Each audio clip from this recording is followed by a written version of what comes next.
এখানে ছিল এটা হলো এটা হলো ঘটনা হলো খোকসাবাড়ি ইউনিয়নে শালবিটা হাটের ভিতরে ঘটনা। এটা হলো করোনাকালীন সময় হাত ধোয়ার বেসিং ছিল। অনেক দীর্ঘদিন এইভাবে পরে থাকার কারণে এই ড্রেসিংয়ে কোনোদিন হাত ধোয়া হয় নাকি, খালি এইভাবে করা ছিল। কিন্তু আজকে 3টা 4টা শিশু এখানে খেলার দৌড় হঠাৎ করে ধসে পড়ে যায়, দুজন মারা যায় আর হলো একজন আহত। নিম্নমানের কাজের কারণে হলো এটা এইরকম হয়েছে। ধসে পড়ে যাওয়ার পরে আমরা এসে তোলার পরে দুজনকে হাসপাতালে নিয়ে যায়। হাসপাতালে নিয়ে যাওয়ার পরে দুজন মারা যায় আর একজন আহত হাসপাতালে ভর্তি আছে। 3টা বাচ্চা আনুমানিক 4টার দিক দিয়ে ওই জায়গায় খেলতেছে।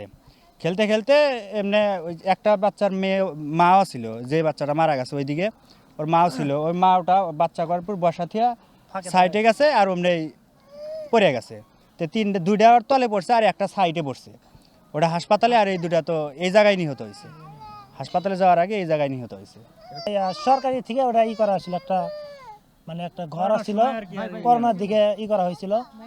তারপরে মনে করেন ওটা আমি জানার মতো যেন ওটা আগে ভাগে ভেঙে ফেলা ভালো ছিল, কিন্তু ভাঙে না, রেখে দিছিল। মানে এটা এখনো ঘটনা ওইভাবে হয় নাই। আগে ভাঙলে এটা ভালো হইতো, কিন্তু ওটা ওইভাবে রেখে দিছে সরকারিভাবে। একটা জিনিসটা যদি আগে ভাগে রেখে দিত ওই জায়গায় ভাঙে, তাহলে কিন্তু সুবিধা হইতো।